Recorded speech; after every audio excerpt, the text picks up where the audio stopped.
సృష్టి కేసులో నమ్రతకు బెయిల్ ను తిరస్కరించినట్టు తెలుస్తోంది. దీనికి సంబంధించిన డీటెయిల్స్ ఏంటి? సృష్టి టెస్ట్ బేబీ సెంటర్ లో కేసులో ప్రధాన నిందితురాలుగా ఉన్న నిర్వాహకురాలు నమ్రత కోర్టులో బెయిల్ పిటిషన్ దాఖలు చేశారు. తనకు బెయిల్ ఇవ్వాలని కోర్టు ఆ బెయిల్ పిటిషన్ ను కొట్టివేసింది. నమ్రతతో పాటు ఆమె కుమారుడు జయంత్ కృష్ణ బెయిల్ పిటిషన్ ను కొట్టివేసింది సికింద్రాబాద్ కోర్టు. నమ్రత నుంచి ఇంకా చాలా విషయాలు తెలుసుకోవాలి ఉందని పోలీసులు భావిస్తూ ఉన్నారు. ఈ క్రమంలోనే బెయిల్ ఇవ్వద్దు అంటూ కూడా దానికి సంబంధించినటువంటి కొన్ని ఆధారాలను కూడా కోర్టుకు సమర్పించడంతో బెయిల్ పిటిషన్ ను కొట్టివేయడం జరిగింది. అయితే అమృత ఆస్తులపైన విచారణ జరిపాల్సి ఉందని పోలీసుల తరపున న్యాయవాది తన యొక్క వాదనలను కోర్టుకు వినిపించారు.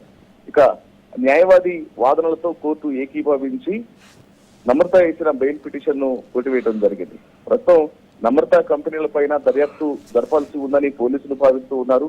మరోవైపు తన కుమారుడు పెళ్లి ఉందని కోర్టుకు తెలిపింది నమ్రత.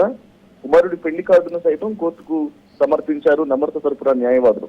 కానీ ఆధారాలను పరిశీలించిన తర్వాత వాదోపవాదాల అనంతరం బెయిల్ పిటిషన్ ను కొట్టివేస్తున్నట్లు సికింద్రాబాద్ కోర్టు ప్రకటించింది.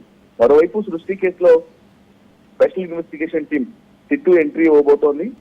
ఈ కేసును ఇప్పటికే సికింద్రాబాద్ పోలీసులు చాలా స్పష్టంగా తెలియజేశారు. 25 మందిని అరెస్ట్ చేసి మొత్తం 9 ఎఫ్ఐఆర్లు చేసిన తర్వాత ఇక తదుపరి ఇన్వెస్టిగేషన్ పూర్తిగా సిట్టు చేతుల్లో ఉంటుందనే విషయాన్ని కూడా వాళ్ళు తెలియజేశారు.